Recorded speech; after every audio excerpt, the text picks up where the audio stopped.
त्रै 4 5 6 7 8 9 ते 10। मैं 7वें महीने की 5 तरीक जिन्हें लोगों मेरा खर्चा गलिया। अल्लाह सोना तुहानू तंदुरुस्ती देवे, अल्लाह सोना तुहानू सेहत देवे, अल्लाह सोना थोड़े भैन भाइयों सारे तंदुरुस्ती देवे। इंशाअल्लाह बच्चों च बाद रवो, जिन्हें मेरे यतीम बच्चों का ख्याल किया, रब की जात तुहानू बाला देवे, थोड़े बच्चों तंदुरुस्ती देवे। तो 7वां महीना तुम मैंने खर्चा पे देंगे, अल्लाह सोना तुहानू सेहत देवे, अल्लाह सोना तुहानू तंदुरुस्ती देवे।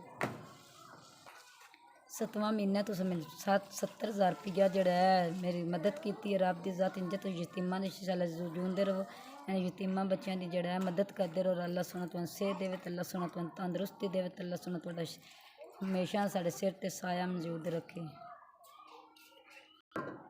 मेरी दुआ है अल्लाह सोना तुहानू तंदुरुस्ती देवे, तो इंज गरीब यतीमां बच्चों की मदद करते रहो, तो अल्लाह सोना तुहाडे कम च बरकत पावे, तो अल्लाह सोना कारोबार च तंदुरुस्ती तुहानू देवे, सेहत देवे, तो अल्लाह सोना कारोबार च बरकत पावे जी।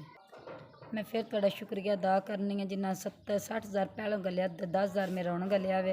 अल्लाह सोना तुहानू तंदुरुस्ती देवे। मेरा फिर शुक्रिया अदा करनी है, जिन्हें मेरी लोगों इतनी मदद की है, तो अल्लाह सोना तुहानू सेहत देवे, तो अल्लाह सोना तुहाडे कम्म